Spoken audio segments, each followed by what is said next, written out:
মনে আবার নতুন করে দিতে হবে। পুরো মেন্টাল স্টেটকে নির্দেশ করে। তো এগুলা আপনি ধরতে পারলে খুব ইজিলি আপনি মেডিসিনের কাছে যেতে পারবেন। তখন ওই যে ভেরিফিকেশন করবেন যে ইনজাস্টিস এর বিষয়, careful others, element from cares and worries, এই বিষয়গুলো তখন আপনি একটু প্রশ্ন করলেই ভেরিফিকেশন করতে পারবেন। একদম কনফার্মেশন করা যায়। সিয়াম, তোমার রেডি হলে আমাকে বলো, আমি ক্লাস শুরু করব তাহলে। তো এটা আর কি। তো আপনারা কি বুঝলেন বলেন দেখি, কিরকম?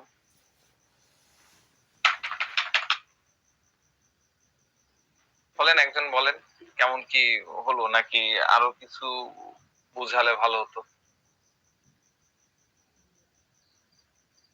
বা কোনো সাজেশন? না স্যার, সুন্দর ক্লাস হয়েছে স্যার, সুন্দর হয়েছে। কিন্তু ঘটনা হলো স্যার, আমার একটা পরামর্শ ছিল। জি বলেন। স্যার সেটা হচ্ছে যে এই ইয়াগুলো এর আগে আমি রুটার অনেকবার ক্লাস নিয়েছি, সেটারই কন্টিনিউশন একটু নেব। হ্যাঁ, আর নতুন তো কিছু থাকবেই।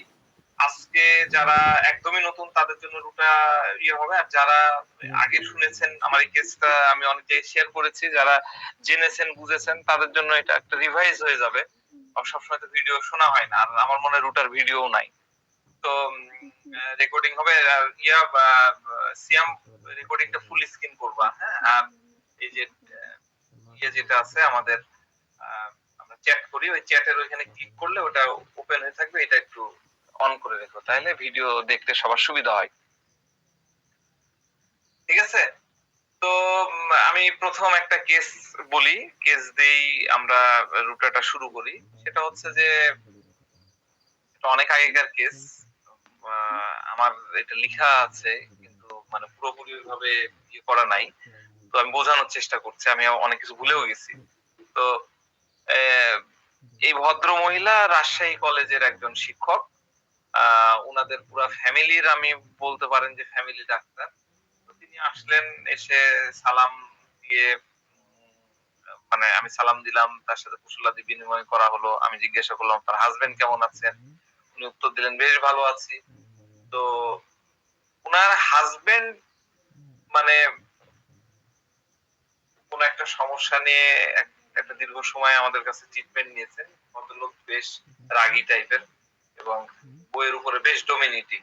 যদিও রাজশাহী কলেজ তো গভর্নমেন্ট কলেজের একজন সরকারি কর্মকর্তা মহিলা, বউ, ফার্স্ট ক্লাস গেজেটেড অফিসার, তার উপরে তিনি ডমিনেট করছে হাজবেন্ড। এটা আমাদের সমাজে খুবই কমন। তো আমি রুগীকে জিজ্ঞাসা করলাম, কি ব্যাপার ম্যাডাম, আজকে কেন আমাদের কাছে আসলেন, আমার কাছে কেন আসতে হলো? তো মহিলা বলছে যে ডাক্তার সাহেব, আমার পিঠের, মানে উনি জাস্ট চেয়ার থেকে দাঁড়িয়ে এভাবে ঘুরে যে হাত দিয়ে দেখালেন যে এই যে এইখান থেকে এইখান থেকে এই পর্যন্ত, ভালো করে দেখেন, এইখান থেকে এই পর্যন্ত ব্যথা। গত ৩-৪ বছর থেকেই ব্যথা। আমি অ্যালোপ্যাথি ডাক্তার দেখিয়েছি, আল্ট্রাসাউন্ড করিয়েছি, ফিজিওথেরাপি নিয়েছি, ক্যালসিয়াম ট্যাবলেট, ক্যালবডি মানে ক্যালসিয়াম ভিটামিন ডি, এই টাইপের বড়ি খেয়েছি, তারপরে ক্যালসিয়াম ইনজেকশন করেছি, সবকিছু করেছি। তো আমি জিজ্ঞাসা করলাম যে আপনার পিঠের ঠিক কোন জায়গাটা ব্যথা, একটু স্পেসিফিক। তিনি আবার দাঁড়ালেন, আবার উঠে দাঁড়িয়ে আবার এখান থেকে দেখাচ্ছে চাপ দিয়ে যে এইখান থেকে আমার, এটাকে পিঠ মনে করেন, এখান থেকে এই পর্যন্ত ব্যথাটা এইভাবে চলে আসছে, হাত দিয়ে উনি দেখালেন। তো 1 মাস, সরি, গত 1 মাস আগে তো আমি বসতেই পারছিলাম না, এভাবে প্রায় সপ্তাহখানিক ভুগি। আমি তাকে জিজ্ঞাসা করলাম যে আপনি কি এখন, মানে আপনার স্ট্রেস কি নিয়ে আছে, আপনি কি নিয়ে এত স্ট্রেস ভুগছেন? তখন না ডাক্তার সাহেব, কোনো স্ট্রেস নাই।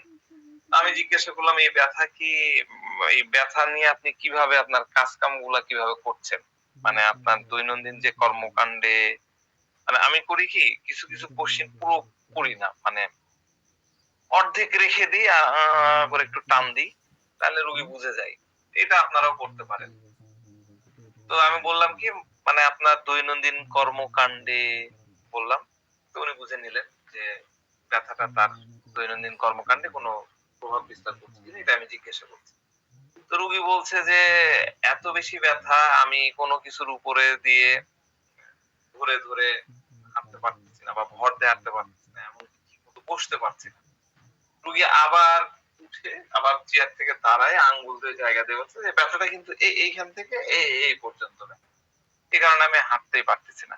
তো আমি আপনাদেরকে এটা বারবারই শেখাই এবং বলি যে রুগী যখন কথা বলতেছে বারবার তার এই ব্যথার লোকেশন, তার প্রবলেম, তার ধরন, আম তারপরে ব্যাপকতা, কোন দিক থেকে কোন ব্যথা যাচ্ছে কি, এগুলা যদি সে দেখায় বারবার উঠে, তখন আপনারা কি রুব্রিক্স নেবেন? Communicative sir. Communicative. Thank you. তাহলে কমিউনিকেটিভ, তাই না? আমরা কিন্তু কমিউনিকেটিভ এর ইউজটা আমরা যখন শিখেছি তখন ডিফারেন্ট টাইপের শেখাইছিল। মানে আমরা বিভিন্ন জায়গায় যেয়ে ইয়ে করতাম। তারা ক্লিয়ারলি কেউ কিন্তু কখনো কমিউনিকেটিভটা ওইভাবে শেখায়নি। পরে এটা আমার পার্সোনাল অনুভূতি যে কমিউনিকেটিভটা হচ্ছে এরকম, যেখানে রুগী কমিউনিকেশন স্থাপন করবে বেশিরভাগ ক্ষেত্রে নন ভার্বাল কথা বার্তার থেকে বেশিরভাগ ক্ষেত্রে তার জেস্চার দিয়ে যখন বুঝাবে, তাই না? মানে আমি কমিউনিকেটিভ কাকে বলে? কমিউনিকেটিভ হচ্ছে কথা কম বলবে, অ্যাকশন বেশি করবে। ঠিক আছে? কথা কম বলবে, দেখাচ্ছে ৩ বার দেখালাম, একবার দেখালে কিন্তু আমি কমিউনিকেটিভ নেব না, আপনারাও কমিউনিকেটিভ নেবেন না। বারবার, একাধিকবার, ২ বার ৩ বার। আমি সাধারণত মানে হাত কাউন্ট করি এভাবে। একবার দেখালো, এভাবে হাতটা রাখছি। আবার যখন ২ বার দেখালো, যখন ৩ বার দেখালো আমি তখন কমিউনিকেটিভ রুব্রিক্সটা নিয়ে নিই। এটা আমার পার্সোনালি আমার এক্সপেরিয়েন্স আপনাকে বললাম। তো যারা বেশি কথা বলে তারা কমিউনিকেটিভ, এটা আমার আগের ধারণা ছিল। এটা কিন্তু একদম ভুল। যারা বেশি কথা বলে তারা হলো কি? যারা অনেক বেশি বক বক বক বক করে কথা বলে বেশি, তারা কি? লুকোসিটি। লোকাসিটি। তারা হলো পাচাল, লোকাসিটি। কিন্তু যারা কথা কম বলবে, এই যে অ্যাকশন দেখাবে, এই হইছে এই হইছে এইখান থেকে এই পর্যন্ত, সেটা হবে কমিউনিকেটিভ। কমিউনিকেটিভ মানে হলো যারা হাত বা তার অঙ্গ বা জেস্চার দিয়ে বেশি অ্যাকশন করে, আপনাকে দেখিয়ে দিবে, আপনাকে দেখিয়ে বুঝিয়ে দিবে, তাদেরকে আমরা বলবো কমিউনিকেটিভ। কিন্তু কেন এরা কমিউনিকেটিভ হয়? এই কিছু, সবাই তো আর এরকম করে না। কিছু পার্সন কেন কমিউনিকেটিভ হয়? তাহলে আমাদের কেনটা জানতে হবে। কারণ এই পার্সন গুলার কাছে মনে হয় যে তারা কথা বলার মাধ্যমে তার পুরা রোগ কষ্ট, রোগে যে ভুগতেছে তার যে কষ্ট হচ্ছে সেটা হয়তো ডাক্তারকে ঠিক মতো বোঝাতে পারছে না। এই জন্য হাত নেড়ে বা অঙ্গভঙ্গি করে আপনাকে সম্পূর্ণ ক্লিয়ার কাট ভাবে বোঝানোর চেষ্টা করছে। এই কারণেই মূলত এরা হাত দিয়ে এখান থেকে ওখানে, এখান থেকে এই ব্যথা এখান থেকে এখানে চলে গেল, তারপর এখান থেকে এখানে গেল, এইটা তখন দেখায়। বুঝতে পারছেন? কমিউনিকেটিভ নিয়ে নতুন যারা আছেন, পুরনোরা আমার সবাই বুঝেন ডেফিনেটলি। নতুন যারা আছেন তারা কি বুঝতে পারলেন যে কমিউনিকেটিভ রুব্রিক্সটা আমরা কখন নেব? জি স্যার। হ্যাঁ, এইটা মাথায় রাখবেন। এটা কিন্তু আজকের দিনে সবচেয়ে বড় শিক্ষা। কমিউনিকেটিভ যদি রুব্রিক্সটা দেখতে পারেন, মানে বুঝতে পারেন, ধরতে পারেন, তাহলে আপনি অল্প কয়েকটা মেডিসিনের মধ্যে চলে আসলেন। আপনি সিমিলিমামের কাছে এক ধাপ আগিয়ে চলে গেলেন। আপনি ধরেন যে আমরা তো কেসের মূল জিনিসটা বোঝার চেষ্টা করি, সারটা বুঝতে পারি। তো সার তো যারা নতুন তারা আজকে বুঝতে পারবেন না, ওটা তো সময় লাগবে। তো তারা এই যে রুব্রিক্সটাও যদি বুঝে ফেলতে পারেন, তাহলে আপনি কিন্তু কাছাকাছি কয়টা মেডিসিনের মধ্যে চলে যেতে পারলেন। তাহলে এই কারণে এই জিনিসগুলো বোঝা খুব ইয়েটা। তো যাক, আমি আমার আলোচনায় ফিরে আসি। তো রুটা, হ্যাঁ, এই কেসটা মূলত রুটার। হ্যাঁ, কেন রুটার আমি ব্যাখ্যা দিচ্ছি, সবই আসছি। তো রুটার যে বিষয়টা আমাদের বুঝতে হয়, রুটা চিনতে গেলে আমাদের সবার প্রথমে যে জিনিসটা জানতে হয়, রুটা মানে হচ্ছে হিন্ডারেন্স। একটা ওয়ার্ড আছে হিন্ডারেন্স। এই হিন্ডারেন্স যদি ধরে ফেলতে পারেন, তাহলে রুটা এবং চায়না কোনো ব্যাপার না, মুড়ি মুরগির মতন আপনারা ইউজ করতে পারবেন। চায়না তো চোখ বন্ধ করে দিবেন, রুটাও এরকম চোখ বন্ধ করে দিবেন। ডক্টর বাসার জানে যে আমি রুটা কি পরিমাণ ইউজ করি, তাই না ডক্টর বাসার? জি স্যার, আম্মুকে দিছিলেন, আমি তারপরে ৪-৫ জনকে দিছি, আল্লাহর রহমতে ফেল হয়নি। ফেল হবে না। রুটা শিখতে পারলে রুটা আপনাকে হাজার হাজার টাকা এনে দিবে। টাকা নিতে কখনো কার্পণ্য বোধ করবেন না। তাহলে এই শিক্ষা আর শিক্ষা থাকলো না। হোমিওপ্যাথি আমরা চ্যারিটি করি না, আমরা মানুষের হেল্প করি, তাই না? তো ঠিক আছে, আমরা এই রুটাটা বুঝবো এবং রুটার বড় একটা জায়গা ডিসকভার করার চেষ্টা করব। হিন্ডারেন্সটা কি? What is hindrance? এই রুগীর কথায় আসি, তাহলে বুঝতে পারবেন। রুগী বলছে যে সরি, এত বেশি ব্যথা যে আমি কোনো কিছু ধরে হাঁটতে পারছি না। এত বেশি, ভালো করে বুঝেন কথার ভাঁজগুলা, তার মনের মধ্যে কি চলছে। ব্যথা এত বেশি যে আমি ব্যথা এত বেশি যে আমি কোনো কিছু ধরেও হাঁটতে পারছি না। এমনকি ঠিকমতো বসতে পারতেছি না। এই ব্যথার কারণে আমি কলেজে ডিউটিতে যেতে পারছি না। এটা হলো রুগীর ভাষ্য। রুগী এসে এই কথাটা বলতেছে। তো আমি বললাম আর কি? রুগী বলছে ব্যথা এতটাই অসহ্য হয়ে পড়েছে যে আমি অ্যালোপ্যাথি ডাক্তারের কাছে গিয়ে ১ মাস চিকিৎসা করাই। আমি বললাম যে চিকিৎসা তো করেছেন, ওষুধ তো খেয়েছেন। এখন কি অবস্থা? রুগী বলছে যে গতকাল থেকে হঠাৎ ব্যথা হচ্ছে। আর এই জায়গাটা আবার দেখে এই জায়গাটা হাত দিয়ে দেখালো। দেখে বলছে এই জায়গাটা ফোলা লাগছে। তো আমি ভাবছি সবসময় কি পেন কিলার খাওয়াটা ঠিক না। আমি ভাবছি সবসময় পেন কিলার খাওয়াটা ঠিক না। আমি বললাম তারপরে? তো রুগী হাসতে বলছে যে এইজন্যই আমি আপনার কাছে আসছি। তাহলে রুগী কেন আমার কাছে আসছে? সে তো ১ মাস আগে এলোপ্যাথি ওষুধ খেয়েছে। তাই না?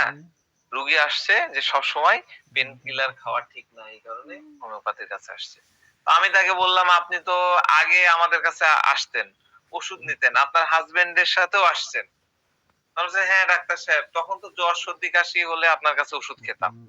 দেখেন কোন জায়গায় রোগী কি বাজে কথা বলতেছে। জ্বর সর্দি কাশির জন্য সে আমাদের কাছে ওষুধ খেত। তো আমি তাকে জিজ্ঞাসা করলাম এর মধ্যে কি আপনার লাইফে কোনো কিছু উলটপালট হয়েছে? কোনো চেঞ্জ বা কোনো কিছু? রোগী বলে না কিছু হয়নি। আপনার কর্মক্ষেত্রে কি মানে কলেজে কি কোনো পরিবর্তন হয়েছে? তো বলছে না ডাক্তার সাহেব সেরকম কিছু হয়নি। ১ বছর আগে আমি প্রমোশন পেয়েছি, এখন আমি কলেজের ভাইস প্রিন্সিপালের দায়িত্বে আছি। আমি জিজ্ঞাসা করলাম যে কলেজে কি খুব প্রেশার ফেস করতে হয়? পেশেন্ট বলছে এই প্রেশারটা আমি এনজয় করি। অ্যাডমিনিস্ট্রেটিভ কিছু স্ট্রেস তো আছেই। আমি সেটা নিয়ে মোটেই মাথা ঘামাই না। মানে এই তো পলিটিক্যাল কিছু বিষয় ব্যাপার-স্যাপার তো থাকেই, ধরেন ভাইস প্রিন্সিপাল। আর মোটামুটি রাজশাহী আ কলেজ কিন্তু অনেক পুরনো প্রাচ্যের অক্সফোর্ড মনে হয় বলা হয়। এবং সেখানে একটা প্রেশার আছেই। এ এ ক্লাস কলেজ। তো যাক, আমি তাকে জিজ্ঞাসা করলাম যে এই আবার বলতেছি যে এই ব্যথার জন্য আপনার দৈনন্দিন কর্মকাণ্ডে কি কোনো পরিবর্তন আনতে হয়েছে? তো রোগী বলছে না ব্যথার জন্য কিছুই না। এই প্রশ্নগুলো কিন্তু করতে হয় রুটার। যে এই যে আপনার এই অসুস্থতা হলো, এই অসুস্থতার জন্য আপনার লাইফ স্টাইলে কোনো চেঞ্জ আনছেন কিনা? আপনার রেগুলার রুটিনে কোনো পরিবর্তন হয়েছে কিনা? আপনি যেভাবে কাজ করতেন সেই কাজে কোনো হ্যাম্পার্ড হচ্ছে কিনা? এই প্রশ্নগুলা দিয়ে কিন্তু রুটাতে যেতে হয়। এগুলো লিখে নিন। এই প্রশ্নের উত্তরগুলো আপনাকে পেতে হবে রুটার কাছ থেকে। তো রুগী বলছে ব্যথার জন্য কিছু না। এই ব্যথা আহ আমি অনেক সময় ধরে বসে থাকতে পারি না। ইচ্ছা মতো এখানে ওখানে যেতে পারি না। কলেজ থেকে বাসায় ফিরতে হলে আমাকে অনেকক্ষণ ধরে রেস্ট নিতে হয়। কলেজ থেকে বাসায় ফিরে আমাকে অনেকক্ষণ ধরে রেস্ট নিতে হয়। আমি বললাম ব্যথাটা কি তখন খুব তীব্র থাকে? রুগী উত্তর দিল জি ডাক্তার সাহেব। আমি বললাম যে আপনি কি এমআরআই করেছেন বা ওই সিটি স্ক্যান বা এই টাইপের কোন টেস্ট? রোগী উত্তর দিল হ্যাঁ এই যে ডাক্তার সাহেব আমার এমআরআই করতে বলেছিলেন। আমি তখন তো এত বেশি ঘাবড়িয়ে গিয়েছিলাম, তো তার করা হয়নি। মানে এলোপ্যাথি ডাক্তারের প্রেসক্রিপশন দেখায় বলতেছে যে এই যে দেখেন ডাক্তার সাহেব আমাকে এমআরআই সাজেস্ট করেছে। তো আমি ঘাবড়াই গেছিলাম ডাক্তার সাহেব, আমি আমি আর করিনি। এভাবে একটা হেসে দিল। তা আমি বললাম কেন এত বেশি ঘাবড়ায় গেছিলেন কেন? তো রুগী বলছে ডাক্তার সাহেব এই এই হাসি আর এই ভয় দেখে আবার স্টেমোনিয়ামের দিকে গেলে হবে না। রুটাতেও অনেক ভয় থাকে। আমি আলোচনা করব। তো আমি তাকে বললাম যে রিপোর্টে যদি কিছু খারাপ আসতো এটাই ভয়। রুগী বলছে না সেরকম কিছু না। তাহলে? রুগী বলছে না আমার যাওয়া হয়নি। তো আমি তাকে বললাম যদি রিপোর্টে অন্য কিছু আসতো এই ভেবে কি? রুগী বলছে ডাক্তার সাহেব এরকম কিছু একটা বলে একটা হেসে দিল। তো আমি তাকে জিজ্ঞাসা করলাম যে আপনার মতো সমস্যা এই মানে সমস্যা হতে কি অন্য কারো দেখেছেন বা কারো হয়েছে এরকম কিছু আপনি করেছেন? তো সে বলছে যে আহ, ডাক্তার সাহেব হ্যাঁ আমি এরকম দেখেছি। তো এই যে এই পর্যন্ত জায়গাটা আমি বারবার চেষ্টা করতেছিলাম, কারণ এরকম এই যে লাইট অ্যাভারশন টু সান মানে টেস্ট করতে চায় না, তারপরে এই যে ভয় অ্যাংজাইটি এগুলা কিন্তু খুব স্ট্যামোনিয়ামের ক্ষেত্রেও কিন্তু খুব প্রখর থাকে। স্ট্যামোনিয়ামের এই ভয়গুলো থাকে। আপনি টেস্ট দিবেন, স্ট্যামোনিয়াম এসে বলবে যে টেস্ট দেন। আবার একটা বড় টেস্ট দিয়ে দেন, না না ডাক্তার সাহেব এই টেস্ট এইটা করা যাবে না। হ্যাঁ? তো যখন আপনি এই ডিডি গুলো করতে যাবেন অনেক কনফিউশন থাকে। আমিও বেসিক্যালি স্ট্যামোনিয়াম নিয়ে কনফিউশনে ছিলাম যে রোগী ভয় পাচ্ছে, আবার টেস্ট করতে যাচ্ছে না, আবার অ্যাফেক্টেশনও করতেছে যে হাসি টাসি দিচ্ছে, এটাও তো অ্যাফেক্টেশন। তো এই অ্যাফেক্টেশন কিন্তু আমি রেপার্টরি করতে করতে রুট দেখিনি যে অ্যাফেক্টেশনের মধ্যে কারা কারা আছে। অ্যাফেক্টেশনের মধ্যে কিন্তু রুটা আছে। হ্যাঁ? তো সে তার ওই যে বললাম না কথায় কথায় হে হে হে হে করে হাসতেছে। এই মানুষ কেন হাসে? একটা জিনিস যখন বলবেন তখন হাসার একটাই কারণ, সেটা হলো ভয় লুকানো। এমনি এমনি কিন্তু না, ভয় লুকানোর জন্য হাসে। তো আমি তাকে আবারও জিজ্ঞাসা করতেই থাকলাম। আমি জিজ্ঞাসা করলাম যে কাকে দেখেছেন আপনি এরকম? তো উনি বলতেছে আমার এক বন্ধুকে। তো আপনি আমি তাকে বললাম যে আপনি ভয় পাচ্ছেন এই কারণে যে তার মতন আবার হয়ে না যায়, তাই তাই কি নাকি? তখন ডাক্তার সাহেব, জি জি জি। আপনার বন্ধুর কি হয়েছিল একটু বলেন তো? তো এইবার বন্ধুর কথা বলা মাত্রই মনে করেন যে রুগী একদম পুরা এটা বন্ধ হয়ে গেল। পুরা মুখ মানে একদম ছলছল দিয়ে মনে করেন শুরু হয়ে গেল কান্না। কাঁদতেই থাকলো অনেকক্ষণ, মানে একটু আগে তো হাসি, আমার মনে হয় বেলেট না এই হাসি এই কান্না, তাই না? হাসতেছিল, হঠাৎ করে বন্ধুর কথা জিজ্ঞাসা করে একদম অঝরে কান্না শুরু করে। তো অনেকক্ষণ পরে ফুপাচ্ছে কাঁদছে, কিছুক্ষণের মানে আমিও থেমে থাকলাম, আমিও দেখতেছি দেখি কি করে। তো কিছুক্ষণ পরে যখন একটু ঠান্ডা হলো, ইয়ে করলো, আমি টিস্যু পেপার দিলাম, দিয়ে কি এখন ঠিক আছেন? হ্যাঁ। আমি তখন জিজ্ঞেস করলাম যে আপনি কাঁদছেন কেন খুলে বলেন তো। তো উনি বলতেছেন যে তার বন্ধুরও এরকম ব্যথা হয়েছিল, ডাক্তার তাকে এমআরআই করতে বলে। এমআরআই রিপোর্ট দেখে ডাক্তার তাকে স্পাইন অপারেশন করতে বলে। হ্যাঁ, স্পাইন এর একটা অপারেশন করতে হবে, আপনার ডিস্ক এর প্রোল্যাপস কি কি সব ছিল, কম্প্রেশন প্রোল্যাপস, এটা আপনাকে অপারেশন করতে হবে। তারপরে সে অপারেশন করেছিল কিন্তু অপারেশনটা সাকসেসফুল হয়। এখন সে বিছানায় পড়ে আছে, রোগীর কথা বলতেছে। দেখেন এই জায়গাটায় কিন্তু ওর ভয়ের অবস্থা, ফিয়ার সুপারস্টিশিয়াসে কিন্তু রাস্টক্স আছে, কত কাছাকাছি মেডিসিন গুলো আসে। হ্যাঁ, এটা কিন্তু ফিয়ার সুপারস্টিশিয়াস না, এটা তো এক্স্যাক্টলি তাই হয়েছে, সে কথাগুলো বলতো। তো এই যে রোগীর মনের মধ্যে ওই ভয়টা ঢুকে আছে, ইমোশন, রোগী দেখেন মানে এমনি এমনি তো কাঁদলো না, ইমোশনটা সে ক্যারি করে রাখছে। যখনই সিচুয়েশন তৈরি হয়ে গেছে, ইন্টেলেক্ট দিয়ে সেই ইমোশনটাকে ধরে রাখছিল, এবার ইন্টেলেক্ট যেই হটে গেছে কান্না কিন্তু শুরু হয়ে গেছে। তো আমি তাকে বললাম ও আচ্ছা আচ্ছা, আপনি সে চিন্তায় মাথায় নিয়ে আজও আছেন? তো রুগী উত্তর, জি জি আমি খুবই বিক্ষিপ্ত হয়ে পড়েছি, এই চিন্তায় আমার মাথা থেকে একদমই বের হচ্ছে না, শুধু মাথায় ঘুরপাক খাচ্ছে, আবার আমি এরকম হয়ে যাব না তো? ডাক্তার সাহেব আমারও তো কোমরে ব্যথা, এই যে এইখানে ব্যথা আবার দেখাচ্ছে, এই যে এখান থেকে এখানে ব্যথা। আমার খুবই ভয় লাগছে ডাক্তার সাহেব, আমার যদি আমার বন্ধুর মতো হয়ে যায় তখন কি হবে, কোথায় যাব, আমার কি হবে, এই জন্য আমি আপনার কাছে আসলাম।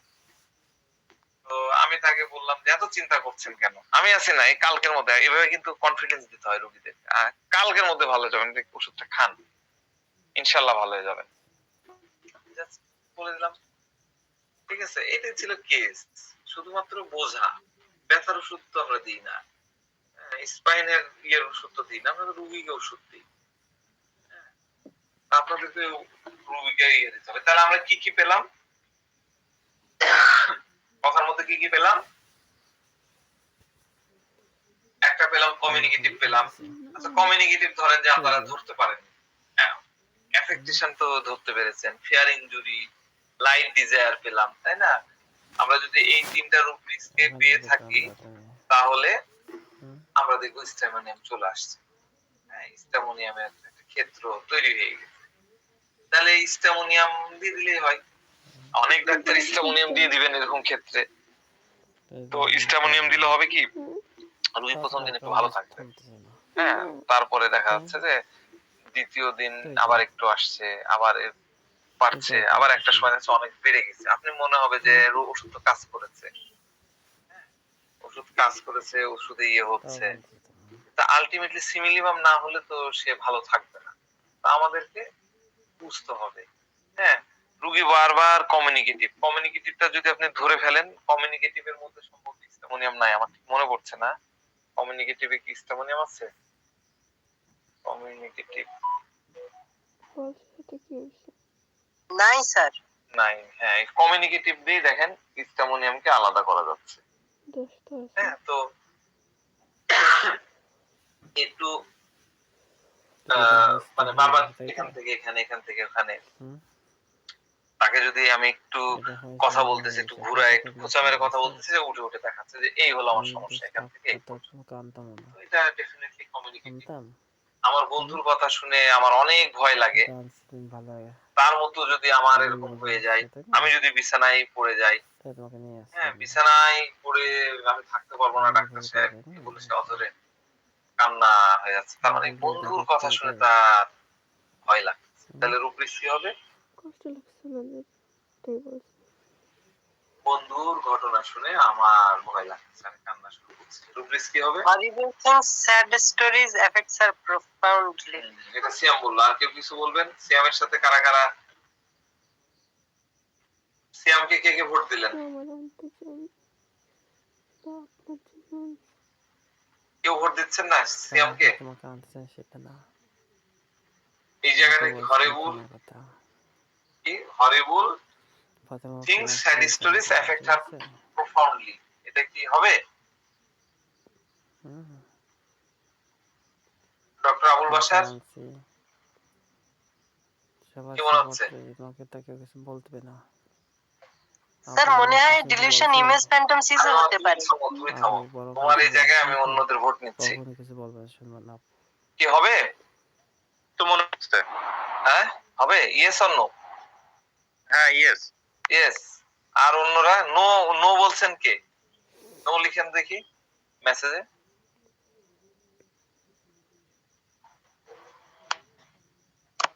তার মানে সবাই ইয়েস। আচ্ছা, ঘটনা কি? ঘটনা হলো বন্ধু, নো নাসির ভাই, ঘটনাটা কি?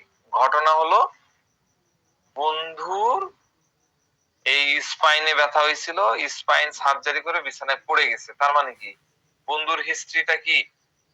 হরিবল, তাই না? স্যাড স্টোরি, এটা হলো স্যাড, এটা তাকে এফেক্ট করছে হরিবলি, প্রফাউন্ডলি, তাই না? তো এই প্রফাউন্ডলি মানে কি? গভীর ভাবে। প্রফাউন্ড মানেটা বুঝতে হবে, প্রফাউন্ড মানে কি? প্রফাউন্ড শব্দের অর্থ হচ্ছে, আমাদের রুব্রিক্সটা কি? হরিবল স্যাড স্টোরিজ, হরিবল স্যাড স্টোরিজ, হরিবল থিংস স্যাড স্টোরিজ, হ্যাঁ, হরিবল থিংস স্যাড স্টোরিজ এফেক্ট হার প্রফাউন্ডলি। প্রফাউন্ডলি মানে হচ্ছে গভীর ভাবে, এতই গভীর যে ওই কথা মনে হতেই তার কান্না চলে আসলো। এই রুব্রিক্সটাও খুব অ্যাপ্লিকেবল একটা রুব্রিক্স, খুবই ইউজ করতে পারবেন, এটা শিখে ফেলেন। এফেক্ট হার, তাকে এতটাই এফেক্ট করলো যে তার ইন্টেলেকচুয়ালিটি চলে গেল, যে তার ইমোশনটা ভারী হয়ে গেল, দিয়ে সে অঝরে কান্না শুরু করে ফেললো। ঠিক আছে? তো এইটা আপনারা অবশ্যই আর ভুল করবেন না। এরকম কোনো ঘটনার কথা যদি রোগী বলে এবং যেটা তাকে অনেক বেশি এফেক্ট করেছে, আমরা হয় না যে আমার অমুক ওস্তাদ মারা গেছে, আমার অমুক গুরু মারা গেছে, তারপর থেকে আমার ভিতরে খাওয়ার ঢুকছে না, এটাও কিন্তু হরিবল থিং, এটাও কিন্তু স্যাড স্টোরিজ, এটা তাকে খুব প্রফাউন্ডলি এফেক্ট করছে। ঠিক আছে? তো এইটা আপনারা মাথায় রাখবেন। তো আমি তাকে জিজ্ঞাসা করলাম, আরো কিছু জিজ্ঞাসা করছি, যে আমি তাকে বললাম যে আর কিছু বলবেন, সে উত্তর দিল যে এখন অন্যের উপরে বোঝার মতো মানে আমাকে পড়ে থাকতে হবে, এরকম একটা কি যেন বললো আর কি, আমার এখন ঠিক মনে নাই, আমার ওটা দরকার নেই, আমার তো ওষুধ চলে আসছে। তো দেখেন, এই কেসগুলোতে কমিউনিকেটিভ যারা ধরতে পারবেন না, তারা ডেফিনেটলি স্টামোনিয়াম দিয়ে দিবেন। হ্যাঁ, এবং স্টামোনিয়াম দেখা যাচ্ছে যে বললাম না, প্রথম দিন দিলে অনেক ভালো থাকে, তারপরে ধীরে ধীরে আর ভালো হতে চায় না, একটা নির্দিষ্ট লেভেল পর্যন্ত খাওয়াতে থাকতে হয়। অনেকে তো 50 মিনিমাল দিতে থাকেন, M1 M3 M5 বা M1 M2 3 এভাবে খাওয়াতে থাকেন। হ্যাঁ, কিন্তু একটা মজার জিনিস জেনে নেন এবং ইম্পর্টেন্ট নোট এটা করে নেন। হ্যাঁ, এইটা এইটা আপনি একদম ইয়ে করে নেন, মানে লিখে নেন, একদম মাথার মধ্যে লিখে নেন। সেটা হচ্ছে ইস্টামোনিয়াম কখনো আপনাকে ডাইরেক্টলি বলবে না যে আমার ভয় লাগে। ইস্টামোনিয়াম কখনো ডাইরেক্টলি বলবে না। ইস্টামোনিয়াম তো তার রোগের নাম মুখে নিতেই ভয় পায়। আমি কি ইস্টামোনিয়াম পড়াইছিলাম? ডিটেল পড়াইনি। বুঝেছিলেন ডিটেল পড়াইছিলাম, ডিটেল মনে পড়ায়নি।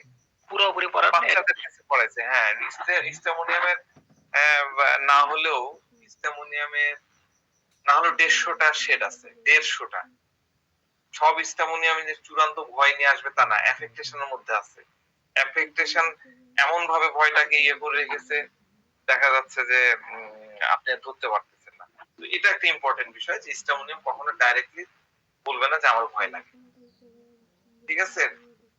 এই ইস্টামোনিয়ামে আপনি কিনোট গুলাতে পাবেন violence, violence and fear of violence, violence and fear of violence. আপনি কিনোট গুলা দেখবেন, রাডার কিনোট। ভিডিও কি খারাপ হয়ে গেল নাকি? হ্যাঁ ভিডিও খারাপ হয়ে গেছে, গোলা গোলা লাগছে স্যার। এবার দেখি। তো violence- ঠিক আছে। হ্যাঁ, আমি তো ক্লিয়ার করলাম। Violence and fear of violence. ঠিক আছে, ফিয়ার অফ ভায়োলেন্স আমরা আহ, আহ, মানে আমি এই ইয়েগুলো আলোচনাগুলো করেছিলাম, আপনাদের মনে আছে কিনা জানি না। করোনার সময় কিন্তু অনেক রুটা আমরা দিয়েছি, অনেক রুটাকে আমরা দিয়েছি। রুটা, সালফার, ইস্টামোনিয়াম, প্লাটিনা, হায়োসিয়ামাস প্রচুর আমরা ব্যবহার করেছি। হ্যাঁ, কিরকম রুটার ব্যাপারটা কিরকম হয়েছে? পেশেন্ট এসে বলছে যে ডাক্তার সাহেব, আমার পাশের বাসায় একজন করোনাতে মারা গেছে। ভালো করে বুঝছেন, আমার পাশের এখন ডেঙ্গু নিয়েও হতে পারে। ভাবনাটা আপনাদের বুঝতে হবে। অসুখ যাই হোক, ঘটনা যাই হোক, ভাবনাটা বুঝেন তাইলে হবে। পাশের বাসায় একজন করোনাতে মারা গেছে, আমার অমুকের করোনা হয়েছে, আইসিইউ ভেন্টিলেশনে রাখা হয়েছে। হ্যাঁ, আমার অমুকের শ্বাসকষ্ট হয়েছিল, তাকে এই করা হয়েছে। আমার অমুকের কিডনিতে ক্রিয়েটিনিন বাড়ছে বা এরকম এরকম কাহিনী বলবে। তো আমি আপনাদেরকে রুটার এই শেপটা বলবো, এটা একটু ভালো করে বুঝেন। হ্যাঁ, আমাদের কাছে রুটা যখন আসে তখন কি হয় এইটা আগে আপনাকে বুঝতে হবে। রুটা আমাদের কাছে যখন আসছে তখন একজন রুটা পেশেন্ট, একজন রুটা পার্সন কি হয় এটা কি জানেন? এটা হলো রুটাকে আমরা পাই একজন care free, care free, care free মানে কি? চিন্তামুক্ত, ভাবনাহীন একটা অবস্থায়। হ্যাঁ, অল্প ব্যথা হয়েছে, একটু যত্নার্থী করেছে, হয়তো একটু গরম সেক দিয়েছে, একটু টাইগার বাম লাগাইছে, মুসলিম টাইগার বাম যেখানে লাগাবেন সেখানেই কাম। টাইগার বাম দিয়ে একটু ফ্রি এক্সারসাইজ করছে, হ্যাঁ, একটু কমছে। হ্যাঁ, বা ভাবছে যে তাও দেখবনি, পরে দেখা যাবে, এইভাবে সে তার কাজ করছে। যেমনটা আমরা বেলেডোনায় দেখি, তাই না? আমরা প্লাটিনাতে দেখি। এই কি হলো, প্লাটিনা কি করে? প্লাটিনা আগে নিজেই যত ধরনের তার জানা যত টোটকা আছে, কোন টোটকা ব্যবহার করে? যেটা তার ফ্যামিলি ট্রেডিশনের টোটকা। জ্বর হয়েছে, একটু ওই যে কাড়া খাই। আপনার কাড়া কাকে বলে জানো? ওই যে হলুদ আর কি দিয়ে বানায়, যে আমাদের কাশ্মীর ভাষা বলতে হবে, চট্টর আসলে খাই না, কি বলে? ওগুলো হলো ফ্যামিলি ট্রেডিশন।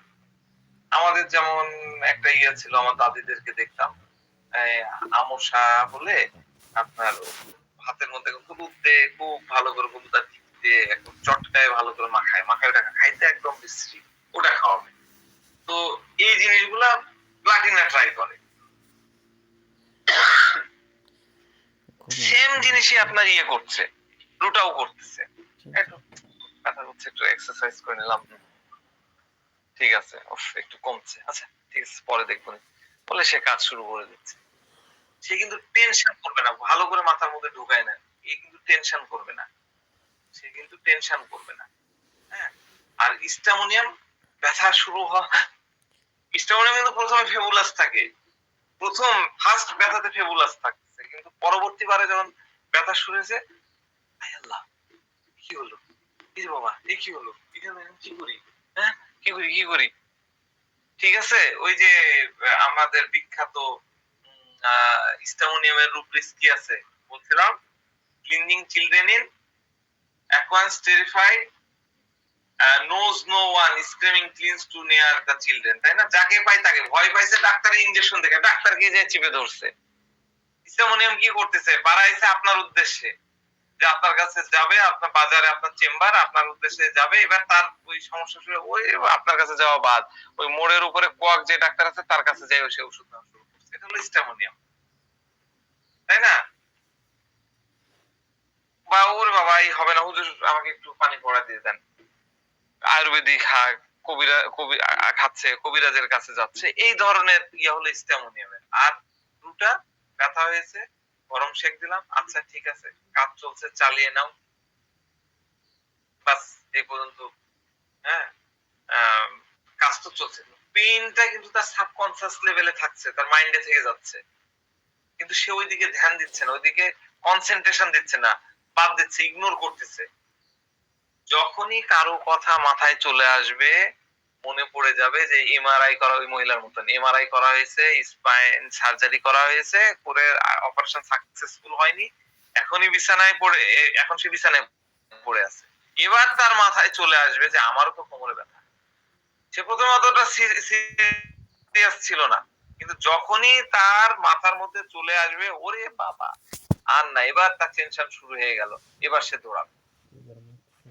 দেখেছেন কিভাবে স্টামোনিয়ামের সাথে দুটার পার্থক্য করা যায়? তাহলে স্টামোনিয়াম কি হলো, স্টামোনিয়াম কিন্তু ওই ইয়া নাই, ব্যথা যন্ত্রণা আছে, এবার তোর মাথা খারাপ হয়ে গেছে, যাকে পাচ্ছে তাকে সে ধরে ফেলতেছে, কিন্তু রুটা কিন্তু হলো না। যখন তার মাথায় আসলো, তার কানে আসলো যে এরকম থেকে এরকম থেকে এরকম হয়েছে, এটা পাইলস ছিল, তো পাইলস থেকে ধীরে ক্যান্সার হয়ে গেছে, হ্যাঁ কলোরেক্টাল ক্যান্সার হয়ে গেছে পাইলস থেকে, এটা কারো শোনা মাত্র এবার তার মাথা খারাপ হয়ে গেল। এইটা হলো, এরকমটা হলো রুটা, ঠিক আছে। বেলেডোনাও তো অনেকটা এরকম, তাই না? বেলেডোনাও কিন্তু এরকম থাকে, বেলেডোনা কি ফেবুলাসে পড়ে আছে, কিছু নাই, কোনো ঝামেলা নাই। হ্যাঁ, এবার কেউ যখন বলতেছে যে এই কি ব্যাপার, তুমি এইটা নিয়ে ইয়ে করতেছো না কেন, জানো অমুকের এখান থেকে এই ক্যান্সার, হ্যাঁ ক্যান্সার হয়েছে নাকি, এবার সে দৌড়াতে দৌড়াতে আপনার কাছে চলে আসছে।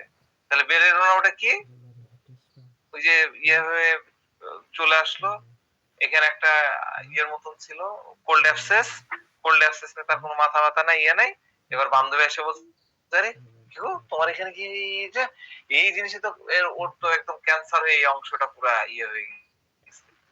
এবার তার মাথা খারাপ হয়ে সে দৌড়াতে দৌড়াতে আসছে, বেলেডোনার কথা বলতেছে। তাহলে এটার কি রুব্রিক্স বলেছিলাম, বেলেডোনা ভুলে গেছেন? Unconsciousness, হ্যাঁ alternating with জি, না তো unconsciousness or in screaming, screaming, G sir, Interrupted এই মাঝখানে শব্দটা মনে পড়ছে না, interrupted by screaming। স্ক্রিমিং। তো এইভাবে দেখেন খুবই একই ধরনের টেন্ডেন্সি, তিনটা মেডিসিন তিন ধরনের অ্যাটিটিউড করছে, তাই না? তো রুগী বলছে যে ডাক্তার সাহেব এই সর্দি কাশি নিয়ে জীবনে কখনোই বেশি টেনশন নেইনি, হ্যাঁ কাশি হয়েছে, আমি কিন্তু কোল্ড ড্রিঙ্কস খেয়েছি, কি হয়েছে, কিছুই হয়নি।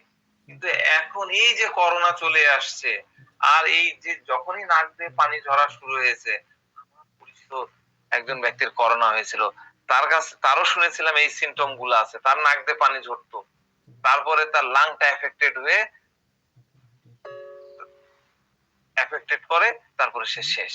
আমার তো ভয় হয়ে গেছে ডাক্তার সাহেব, এটা শোনার পর থেকে আমাকে ওষুধ দেন ডাক্তার সাহেব, আমাকে ওষুধ দেন। আমার কাছে মনে হচ্ছে আমার আবার করোনা হয়ে গেল না তো, বুঝতে পারছেন রুটার প্রেজেন্টেশনটা কেমন হবে। এই ব্যক্তির আগেও সর্দি হতো, কিন্তু কখনোই তার মনের মধ্যে ভয় তৈরি হইতো না, ওষুধ খাওয়ার প্রয়োজন মনে করতো না, ডাক্তারের কাছেও যেত না, ওই একটু খেয়ে নিল, লবণ পানি গার্গিল করলো, একটু মধু তুলসী পাতার রস খেয়ে ফেললো, বাদ ঠিক আছে। তারপরে যখনই তার পরিচিত ব্যক্তির করোনার কথা শুনলো, তখনই সে বুঝে নিল যে না, এখন এটাকে আমাকে ওষুধ খেতে হবে, এটাই আমাকে এখন আমাকে যেতে হবে, ডাক্তারের কাছে নিতে হবে। এটা হলো রুটা। ওই যে যেটা বললাম, হরিবল থিংস প্রফাউন্ডলি। এবার তার মাথার মধ্যে বলতে যে না, আমার তো ট্রিটমেন্ট নিতে হবে, আমার তো চিকিৎসা করতে হবে। ডাক্তার সাহেব, এখানে দেখেন, এখানে এখানে দেখেন, এখানে এই যে এখানে বুকের এখানে ব্যথা, গ্যাসে ভরা, হাত দিয়ে টিপে আর এই যে দেখেন টিপছে, দেখাচ্ছে। আগে তো একটা কোক খাইতে আমার সব ঠিক হয়ে যেত, কিন্তু ডাক্তার সাহেব কি হলো, 3 দিন আগে আমার যে প্রতিবেশী ছিল তার বুকে এরকম ব্যথা ছিল, তারপর তার হার্ট অ্যাটাক হয়ে গেল। ডাক্তার সাহেব, আমার কাছে মনে হচ্ছে যে আমারও তো চেক আপের ডক্টর, চেক আপ করা দরকার, মানে চেক আপ করতে হবে ডাক্তার সাহেব। এতদিন সে কিন্তু দেখাচ্ছে, দেখেন ডাক্তার এখানে সব দেখাচ্ছে আপনাকে, কমিউনিকেটিভ সে দেখাচ্ছে। সে আজও আসতো না, কিন্তু 3 দিন আগে তার প্রতিবেশীর ওরকম একটা ব্যথা, ওরকম একটা সমস্যা ছিল, ওটাতে হার্ট অ্যাটাক করে মারা গেছে। এবার তার কাছে মনে হয়েছে বাবা রে, ডাক্তারের কাছে যেতে হবে। এবার সে দৌড়ে আসছে। হরিবল থিংস স্যাড স্টোরিজ অ্যাফেক্ট হার প্রফাউন্ডলি। এটাকে আপনি মিসফরচুন অফ আদার্স, এটা তার দুর্ভাগ্য, এই রুব্রিক্সটা আমাদের sub rubrics. Horrible things sad stories profoundly horrible things, sad stories affect her profoundly. Sub rubrics হচ্ছে সাবরুব্রিক্স হচ্ছে মিসফরচুন অফ আদার্স। ঠিক আছে, তার কাছে মনে হয়েছে ঘটনা শোনার পরে, আগে কিন্তু না, আগে গ্যাস ছিল, আগে সর্দি ছিল, তখন ভয় ছিল না, কিন্তু যখনই শুনলাম অমুকের এটা থেকে এটা হয়েছে, এবার সে চলে আসলো। এটাকে অনেকে সুপারস্টিশিয়াস এর দিকে যেতে পারেন, কিন্তু এটা তো সুপারস্টিশিয়াস না। কেয়ার সুপারস্টিশিয়াসদের অ্যাস্ট্রক্সের যে ভয়, ওটা আলাদা জিনিস। ঠিক আছে, তো আমাদের একটা রুব্রিক্স আছে, সেটা হলো frightened easily touch from. Frightened easily touch from. Touch, এই যে মাইন্ডের মধ্যে টাচ আছে, কিন্তু ফিজিক্যাল টাচ না, শারীরিক টাচ না। এই টাচটা হলো মনের মধ্যে টাচ, মনে স্পর্শ করা। গতকালকে আমি ফুরফুরে, আমার কাশি, একটু মধু খেলাম, একটু তুলসী পাতার রস মধুর মধ্যে দিয়ে একটু কালি জিরা দিয়ে ঘোলে খাইলাম, হ্যাঁ ভালো লাগছে, মেজাজ ফুরফুরে। কিন্তু ওই কথা শোনার পরে মনের মধ্যে টাচ হয়ে গেল, মনের মধ্যে ভয় চলে আসলো, ফ্রাইটেন্ড ইজিলি হয়ে গেলাম। ওই কথাটা আমার মনের মধ্যে টাচ করলো, বুঝতে পারলাম? তো আপনাদের কাছে আবার এটাকে মনে হবে যে এটা হচ্ছে ওই যে ক্যালকিরিয়া কার্ভের কি rubrics, starting at the peak of a needle, starting of a peak of, কত মানে ভয়গুলা কত কাছাকাছি দেখছেন, মানে হোমিওপ্যাথি কত সূক্ষ্মভাবে মনের মধ্যে চলতে থাকে। যেহেতু বললাম যে রুটার কাছাকাছি, স্টামোনিয়াম ডেফিনেটলি কাছাকাছি, আপনার ক্যালকিরিয়া কার্ভ আসবে, জেলসিমিয়াম আসবে, খুবই কাছাকাছি আসবে, খুবই স্বাভাবিক। এই দিদি গুলাকে আমাদেরকে করে করে আগাতে হবে। তো starting at the peak of A needle, আমরা কিভাবে বলি, একটা বেলুন ফুলালেন, একটা বেলুন, বড় বেলুন হলো, এবার একটা ধরেন যে খোঁচা, এই খোঁচাতে যদি একটা দিন, তাহলে কি হবে, ঠাস করে ফেটে যাবে, তাই না? তো ক্যালকিরিয়া কার্ভ কি করে, ক্যালকিরিয়া কার্ভের ক্ষেত্রে কি ঘটে? ক্যালকিরিয়া কার্ভ খাওয়া দাওয়া করে, মত্ত খাওয়া দাওয়ার একটা পাতিক আছে, খাইছি, গা একটু মোড়া দেয়, কিন্তু সামান্যতম যদি কোনো প্রকার ব্যথা হয় সাথে সাথে ওরে বাবা রে কি হলো, ও আল্লাহ কি হলো, ক্যালকেরিয়া কাপের মধ্যে এই ভয়টা আছে। পিক অফ দ্য নিডল অনেক বড় জিনিস, একটু খোঁচা মারলে একদম স্টার্টেল স্টার্টেল স্টার্টিং ইজিলি, স্টার্টিংটা কি একদম ভয়ে ফেটে পড়ে। ঠিক আছে, ক্যালকেরিয়া কার্ভের মধ্যে আমরা কি পাই, পম্পাস ইম্পর্টেন্ট দেখি, ডেলুশন ওয়েল দেখি, এক্সক্লুসিভ বিষয় দেখি, তাই না? কিন্তু যেই একটা খোঁচা দিলেন, বেলুনে খোঁচা দেওয়া মাত্র একদম ফেটে পাশ করে মাটিতে পড়ে যায়। রুটাতে এরকম হয় না। রুটা তো ব্যথা সহ্য করার ক্ষমতা আছে, যতক্ষণ পর্যন্ত তার হরেবল থিংস কানে না আসবে, কানের মধ্যে না ঢুকবে, মাথায় না আসবে, ততক্ষণ পর্যন্ত সে ভালো থাকবে, সে ভয় পাবে না। আর ক্যালকেরিয়ার ভয় পাইতে সময় লাগে না, সেকেন্ডের মধ্যে লাফায় লাফায় উঠবে। ক্যালকেরিয়া তো আমি আপনাদেরকে অনেক বিস্তারিত পড়াইছি। ক্যালকেরিয়া প্রচুর ক্যালকেরিয়া, ক্যালকেরিয়া ভ্যারাইটা সাইলিশিয়ায় ভর্তি বাংলাদেশ। অ্যান্টিবায়োটিক যে হারে আমরা খাই, এই মেডিসিন তৈরি হবে না তো কি মেডিসিন তৈরি হবে? আমাদের মারা আমার সন্তানদেরকে একদম ক্যালকেরিয়া বানায় দেয়, ধরে ধরে ক্যালকেরিয়া বানায়, ধরে ধরে সাইলিশিয়া বানায়, ধরে ধরে ভ্যারাইটা বানায়। তো যাক, সেটা আলাদা আলোচনা। এরকম রোগী হয়তো আপনার কাছে এসে বলবে, ডাক্তার সাহেব আমার এই পা ব্যথার জন্য আমি অন্যরা আমাকে ওষুধ খেতে বলেছে, আমি ডাক্তার সাহেব ওষুধ খেতে পারবো না, আমি একটু বাম মাখবো, একটু মলম দিব, একটু এক্সারসাইজ করবো, এতে ঠিক হয়ে যাবে। আপনার কাছে মনে হবে যে প্লাটিনার মতন মনে হচ্ছে। কিন্তু ডাক্তার সাহেব আমার এক বন্ধু আছে, তারও ঠিক এরকম ব্যথা ছিল এই পায়েই, তারপরে সেখান থেকে পানি জমে গেছে, হ্যাঁ এখন সুই দিয়ে পানি ব্যবহার করতে হয়। ডাক্তার সাহেব আমার আবার এরকম কিছু হবে না তো? একটু দেখেন দেখেন ডাক্তার সাহেব, একটু ভালো করে দেখেন ডাক্তার সাহেব, একটু দেখেন ভালো, আমি এই রুব্রিক্স গুলো আসবো কেন সে ভালো করে দেখাতে, আরেকবার দেখেন ডাক্তার সাহেব, আরেকবার একটু দেখেন। তাহলে এখানে কি হলো, আমার বন্ধুর পা ফুলে গেছে এরকম ব্যথা থেকে সুই দিয়ে পানি, এটা হলো টাচ। ওই ওই যে তার বন্ধুর ঘটনা, তাকে টাচ করলো এবং সেখান থেকে তার ভয়টা উৎপন্ন হলো। তাহলে ফ্রাইটেন্ড ইজিলি টাচ ফ্রম, ওই ব্যথা আগেও তাকে তার হতো, সেটা তো সে ভীত হতো না, কিন্তু এখন ওই ব্যথা তাকে ভীত করে তুলছে। কারো কথা শুনলে তার ভয় লাগা শুরু হয়েছে, কারো কথা তার মনে টাচ করেছে, সেই টাচ থেকে ভয় শুরু হয়ে গেছে। তাহলে রুব্রিক্স হলো ফ্রাইটেন্ড ইজিলি ফ্রম টাচ। বুঝাতে পারলাম? এটা হলো রুটা। রুটার ইয়েটা হচ্ছে এরকম। কোনো কনফিউশন রুটা নিয়ে নতুনদের? একটু কথা বলতাম। জি বলেন। আপনার ওই ডিলিউশন পজেস এবং হিন্ডারটা কেমন যেন এক এক লাগতেছে। পজেস কোন জায়গায় আর হিন্ডার কোন জায়গায়? আমি তো হিন্ডার বুঝাইনি। হিন্ডার ওয়েট করেন, হিন্ডার না বুঝলে রুটা কিছু শিখতে পারবেন না। পজেস আলাদা জিনিস। মানে আপনি আমাকে বললেন যে আপনি পানির সাথে মানুষের পার্থক্য করেন, বিষয়টা এরকম হয়ে গেল। একটু ওয়েট করেন, আমি ইয়ে করি আপনার জন্য। পজেস পজেস পজেস পজেস কি বেলেডোনায় পড়াইছিলাম? পজেস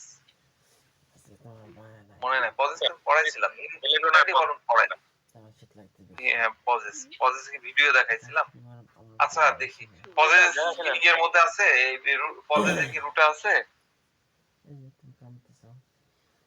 পজেস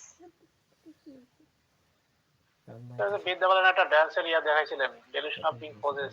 হ্যাঁ হ্যাঁ দেখাইছিলাম। নাই স্যার, পজেস ডে নাই, হ্যাঁ ওটা আলাদা জিনিস। আমি আপনাকে পজেস আবার ইয়ে করুন, পজেস এর বিষয়টা সম্পূর্ণ আলাদা। হিন্ডারটা পরে বুঝাবো, হিন্ডার নেই একটা ক্লাস হবে।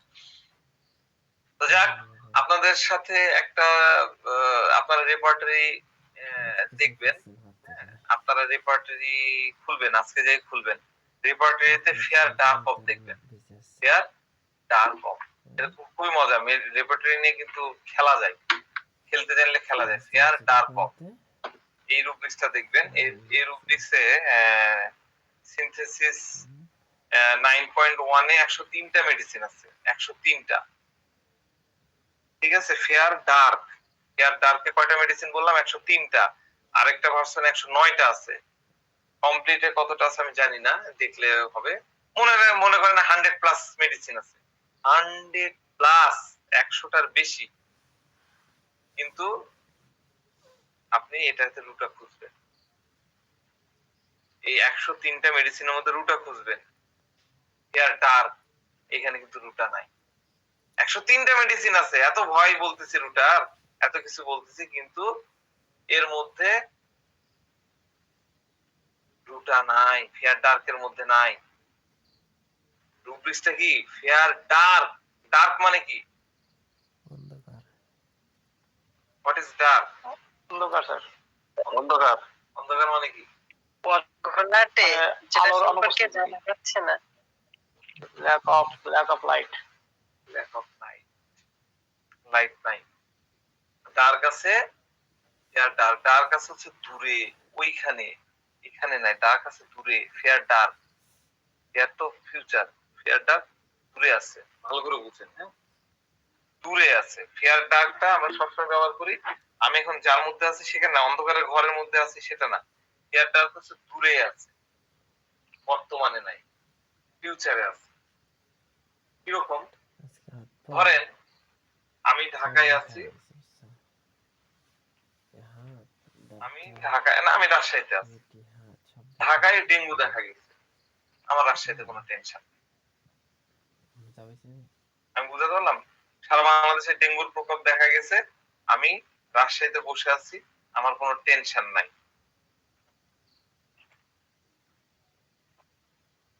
আমি আছি রাজশাহীতে, ডেঙ্গু দেখা গেছে ঢাকাতে, আমি ভয়ে বাসা থেকে বের হচ্ছি না। হ্যাঁ, আমি ভয়ে বাসা থেকে বের হচ্ছে না। পাগল হয়েছেন নাকি? আমি এই ডেঙ্গু ছড়ে পড়েছে, আমি বাইরে হব? আমার যদি ডেঙ্গু হয়ে যায় তখন আমি বাইরে যাব না? আপনি জানেন ডেঙ্গু হলে কি হয়? বেঁচে গেলেও সারা জিন্দেগি, সারা জীবন ধরে আহ এর ক্ষতিটা বহন করতে হয়, সারা জীবন ধরে এটা ভুগতে হয়। আপনার মাথা খারাপ? আমি বাইরে যাব না, এটা হলো ফিয়ার ডাক।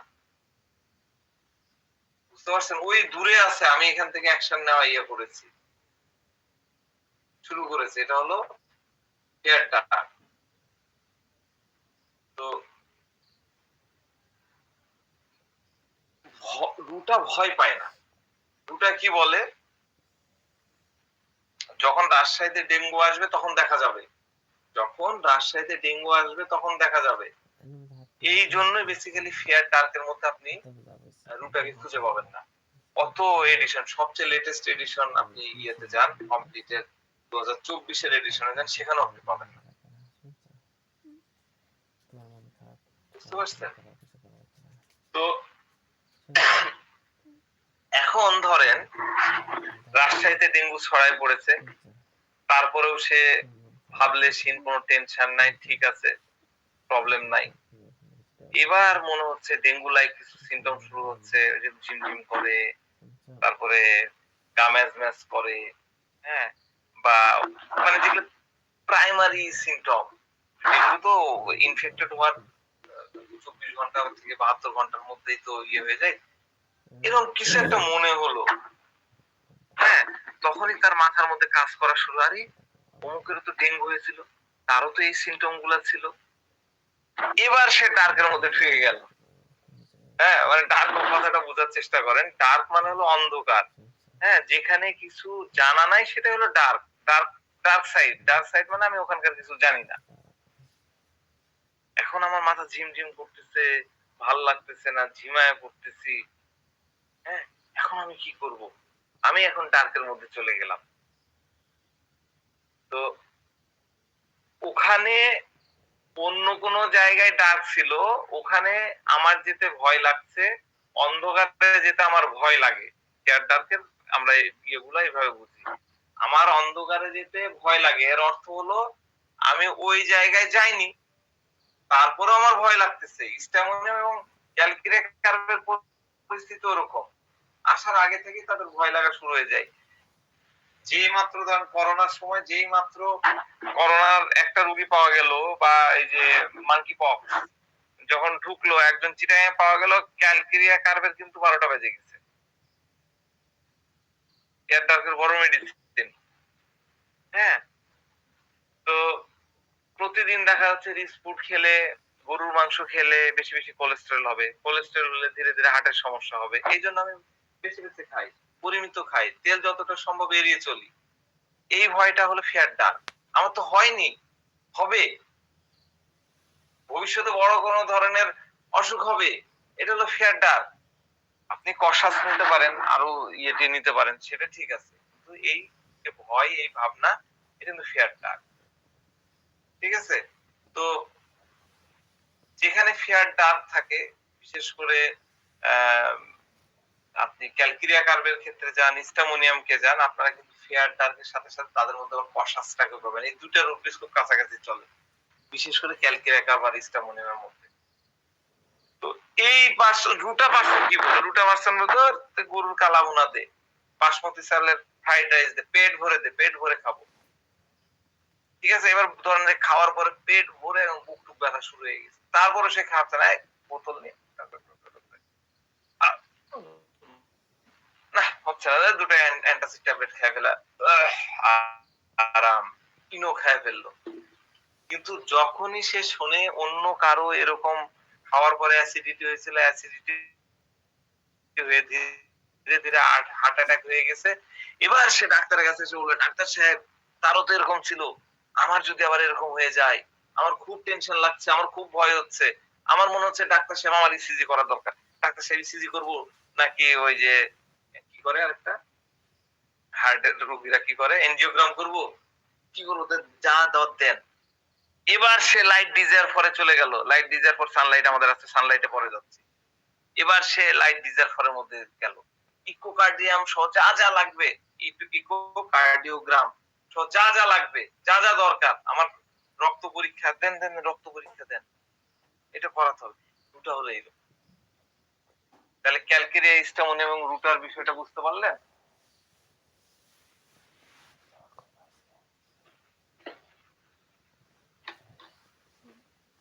বুঝে গেল না? জি স্যার। সিয়াম তো বুঝে গেছে, আর অন্যরা? জি স্যার, বুঝেছি। খুব ইজি, খালি একটু মনে রাখতে হবে পয়েন্ট গুলা। রুটটা কিন্তু বিন্দাস, আমরা তো রুটার ক্যারেক্টারই দেখবো আগামী কয়েকদিন। হ্যাঁ, তো এই ইয়েটা, এই জায়গাটা আপনাকে মাথায় রাখতে হবে। ঠিক আছে? এখন রুটার ইয়ে বুঝতে গেলে আমি বললাম হিন্ডার্ড বুঝতে হবে। আজকে হিন্ডার্ড বুঝাতে গেলে ঝামেলা আছে।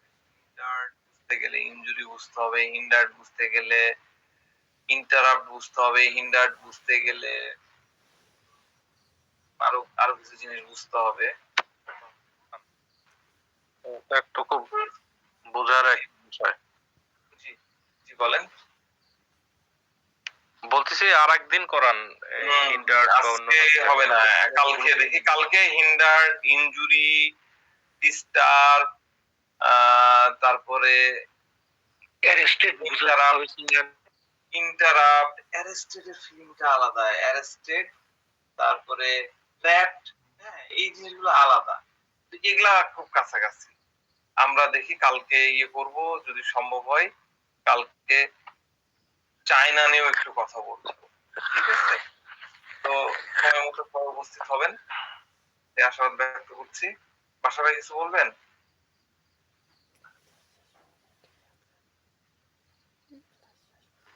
আচ্ছা, কারো কোনো কথা নাই, তাহলে আজকে এই পর্যন্ত রাখলাম। সিয়াম, তুমি ভিডিওটা তো অনেক বড় হবে মনে হয়, তুমি টেলিগ্রামে আমাকে দিয়ে দিও। হ্যাঁ, টেলিগ্রাম অ্যাপস ডেস্কটপে